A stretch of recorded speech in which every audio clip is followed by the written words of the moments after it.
আমি যত ঘুরলাম, চারিদিকে গেলাম, সব জায়গায় গিয়ে আমি একটা জিনিস উপভোগ করলাম, যে আমরা সকলে জানি কিন্তু যে আমাদের ঘুম থেকে উঠে ঈশ্বরভীতি করতে হয়, নাম ধ্যান করতে হয়, প্রার্থনায় যেতে হয়, প্রার্থনার পরে ঠাকুরের একটা বই পড়ি, বই পড়ার পরে একটু ত্রিপালি খাই, থানকুনি খাই, খাওয়ার পরে নিজেদের ব্রেকফাস্ট করে আমরা নিজেদের গন্তব্যে বেরোই। বিকেলবেলা পারতপক্ষে যেখানে কর্মক্ষেত্রে আমরা বসে আছি সেখানে বসে আমরা প্রার্থনা করি। যদি সেটা সুযোগ না থাকে তাহলে বাড়ি ফেরার পথে যদি কোথাও সৎসঙ্গ থাকে তাহলে সেখানে গিয়ে সৎসঙ্গতে যাওয়ার চেষ্টা করি। রাত্রির বেলা ঘুমানোর আগে নাম ধ্যান করতে হয়, এটা আমরা সকলে জানি তো, এটা কি আমরা জানি না? কিন্তু যত গুরু ভাই দাদাদেরকে আমরা দীক্ষা দিয়েছি তারা সকলে কি এই জিনিসটা জানে, বা তারা সকলে কি এটা পালন করতে পারছে? এইটাই আমাদেরকে পরিবর্তন করতে হবে। যে আমাদের যত সৎসঙ্গী দাদারা আছে, যারা দীক্ষা নিয়েছে, সকলের মধ্যে আমরা যাতে এই জিনিসটাকে ঢুকিয়ে দিতে পারি। সবাই যাতে আমরা যেরকম, আমি প্রার্থনায় যেতাম না, রোজ সকালে তো ভোরবেলা প্রার্থনায় যেতামই না। বিগত 1.5 মাস ধরে চেষ্টা করছি অন্তত যে রোজ যাব। মাঝে মধ্যে ফাঁকিও দেওয়ার চেষ্টা করছি যে আজকের দিনটা থাক, যেরকম আজকে আমি যাইনি, কিন্তু আমি ওঠার চেষ্টা করছি আর আমি যাওয়ার চেষ্টা করছি। আর আমি যখন যাচ্ছি না তখন আমার মনের মধ্যে একটু অনুশোচনা হচ্ছে যে আজকে তো আমি কই গেলাম না। আমার মনে যেরকম অনুশোচনা হচ্ছে, এই অনুশোচনাটা আপনাদের প্রতি প্রত্যেকের কি হচ্ছে? আর যাদেরকে আপনারা দীক্ষা দিয়েছেন তারা যখন সকালবেলা উঠে প্রার্থনা করছে না, বা সে যে যখন নাম ধ্যান করতে ভুলে যাচ্ছে, তার মনে কি এই অনুশোচনাটা হচ্ছে যে আজকে আমি নাম ধ্যানটা করলাম না, আজকে আমার প্রার্থনাটা ধরা হলো না, আজকে কই ঠাকুরের বই থেকে একটা বাণী আমি পড়লাম না? আমার জীবনে আমার যা ইচ্ছা হয়, যখন ছোট ছিলাম আমার ইচ্ছা মোতাবেক কিছু না হলে আমি কান্নাকাটি করতাম। আমার কিছু কিছু বোকা বোকা ইচ্ছেও ছিল, বাল্যসুলভ ইচ্ছে ছিল। বহু বছর আগে এই কনফারেন্সে একজন ঋত্বিক দেবতা বলেছি, যে আমি তার নাম জানি না, আমি নন্দন পাহাড়ে একটা পুকুর আছে এখানে, সে নন্দন পাহাড়ের পুকুরে চান করতে যাব বলে আমি কান্নাকাটি করছি। আমাকে মা যেতে বারণ করেছেন বলে আমি যেতে পারছি না, কিন্তু আমি মায়ের কাছে তারস্বরে কান্নাকাটি করছি। তা আমার ইচ্ছার বিরুদ্ধে কিছু হওয়াতেও আমি গেড়েছি, আত্মনাদ করেছি, প্রচেষ্টা করেছি যাতে এটা মা বাবা আমাকে অনুমতি দেয়, কিন্তু আমি মা বাবাকে ছেড়ে যেতে পারি, কেন কি আমার ভালোবাসা আছে। তা আপনাদের ইচ্ছা মোতাবেকেও যদি কিছু না হয়, আর আপনাদেরকে গুরুজনেরা যখন বকাবকিও দেন যে তুই ঠাকুরের কাজ এরকম ভাবে কেন করলি, এটা ঠিক হলো না, তোমরা মানে দীক্ষা দিচ্ছ না কেন, দীক্ষা দাও, তুমি এরকম করে ওকে খারাপ কথা বললে কেন? আমরা কি তাড়না খেয়ে ঠাকুরকে ছেড়ে চলে যেতে পারবো? বা আমাকে যদি কেউ খারাপ কথা বলে আমি কি কোনোদিন আমার ঠাকুরকে ছেড়ে চলে যেতে পারবো? আপনারা কি পারবেন? কেন পারবেন না? কেন কি আপনার রোজ এই ঠাকুরের যে ঠাকুরকে ধরার পরে যে আমাদের সৎসঙ্গীদের দৈনিক জীবন যাত্রা, এটাকে পরিপালন করার চেষ্টা করছেন। তাই আমরা যতই বকা বকি, লাথি জুতো যাই খাই, আমরা ঠাকুরকে ছাড়তে পারবো না। কষ্টে থাকলেও পারবো না, আনন্দে থাকলেও পারবো না। কিন্তু গুরু ভাইরা কোথাও না কোথাও যাদেরকে আমরা ঠাকুরের সাথে যুক্ত করেছি, তাদের মধ্যে এই সৎসঙ্গী জীবনযাত্রাটা আমরা তাদের মনের মধ্যে ঢোকাতে পারিনি। তাই জন্য তাদের জীবনে যখন কোনো ঝড়ঝাপটা অশান্তি আসছে, বা তার মনের ইচ্ছার মতন কিছু হচ্ছে না, সে তখন সহজেই ঠাকুরকে ছেড়ে দিতে পারছে বা ভুলে যেতে চেষ্টা চেষ্টা করছে। ঠাকুরকে ব্লেম করছে যে ঠাকুর তুমি থাকা সত্ত্বেও আমার সাথে জীবনে এরকম খারাপ কেন হলো? কিন্তু ঠাকুর তার মঙ্গলের চিন্তা সবসময় করছে, তাকে সৎ পথও দেখানোর চেষ্টা করছে। তার মনের ভালোবাসার অভাবে সে বুঝতে পারছে না। তো আমাদের কাজ এটা নয় কি যে আমরা তাদেরকে এই সৎসঙ্গী জীবনযাত্রার মধ্যে নিযুক্ত করি, তাদেরকে শিখিয়ে দিই যে এটা করতে হবে। আমি কিছুদিন ধরে সকলকে বলছি যারা আসছে, যে সবাই নিজেদের মন্দিরে একটা প্রার্থনার লিস্ট বানান, লিস্ট বানিয়ে প্রার্থনাটা করুন। এটা বলা হচ্ছে না? আর যেই যেই মন্দিরে এটা করা হয়েছে সেই মন্দিরে কিন্তু আগে থেকে গুরু ভাইয়ের সংখ্যা অনেকটা বেড়েছে, বাড়েনি?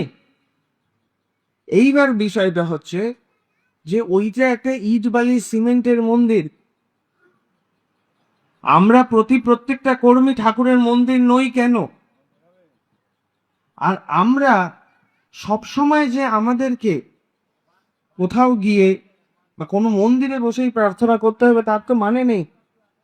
আমরা নিজেদের, আমাদের বাড়ির থেকে মন্দির দূরে হতে, আমার বাড়ির থেকে ভীষণ কাছে, কিন্তু আপনাদের বাড়ির থেকে মন্দিরটা দূরে হতেই পারে, হতে পারে না? তা আপনারা নিজেদের আশেপাশের যে গুরু ভাইরা আছে তাদেরকে কেন প্রার্থনা করাটা শেখাচ্ছেন না? আমরা যত কর্মী দাদারা আছি আমরা কারা কারা হারমোনিয়াম বাজিয়ে প্রার্থনা করতে পারি? আর যারা পারি না তারা কি শিখে নিতে পারবো? তো আমরা সকলেই চেষ্টা করি যে আমরা দুই বেলা প্রার্থনাটা হারমোনিয়ামে তুলে নিই। আর আমাদের আশেপাশে যে গুরু ভাই দাদারা আছে তাদের বাড়িতে ভোরবেলা গিয়ে প্রার্থনা করি।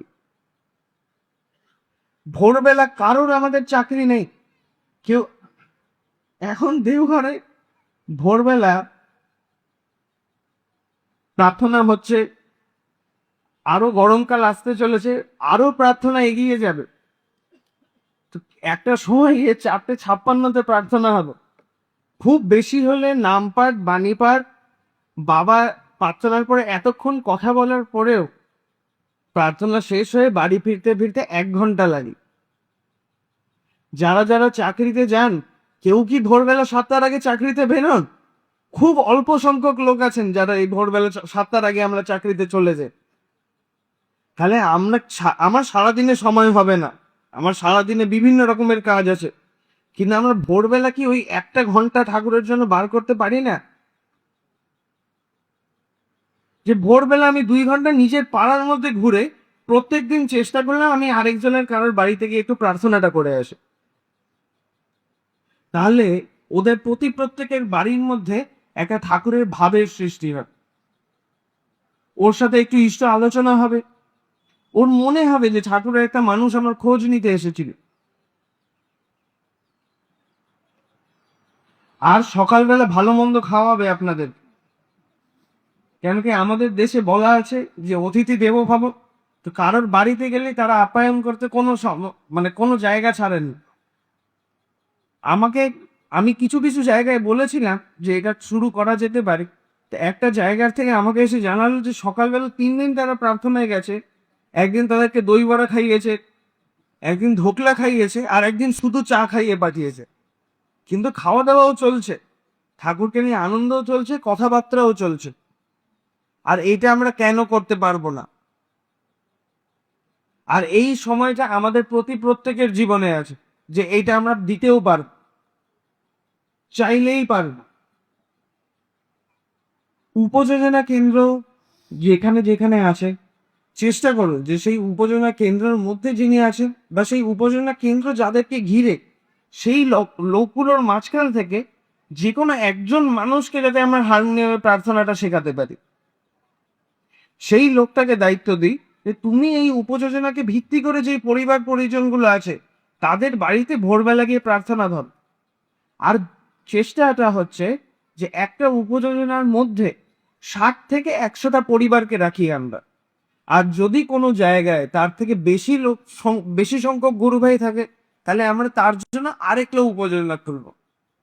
তাহলে 3 মাসে হলেও একবার আমার বাড়িতে প্রার্থনা হবে, সকালবেলা একটু গান কীর্তন হবে, খাওয়া দাওয়া হবে, গুরু ভাইদের সাথে আসর বসবে। এইটাতেই আমার মধ্যে ঠাকুরের একটু ভাবে আদান প্রদান হবে আমাদের মধ্যে। আর এইটাই আমাদেরকে চেষ্টা করতে হবে। আমাদের এখন সব মিলে প্রায় 3,15,00,000 দীক্ষার দিকে আমরা এগিয়ে চলেছি। তা আমরা কি সবাই বলতে পারি যে আমরা সকলেই 3,15,00,000 লোক জানে যে সকালবেলা ঘুম থেকে উঠে ঈশ্বরভীতি করে নাম ধ্যান করে প্রার্থনা করে ঠাকুরের বই পড়ে থানকুনি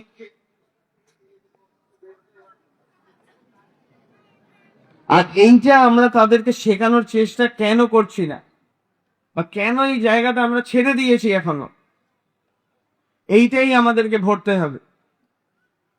যেখান থেকে আমাদের কার্যক্রম শুরু হয়েছিল আবার আমরা সেখানেই ফিরে যাব।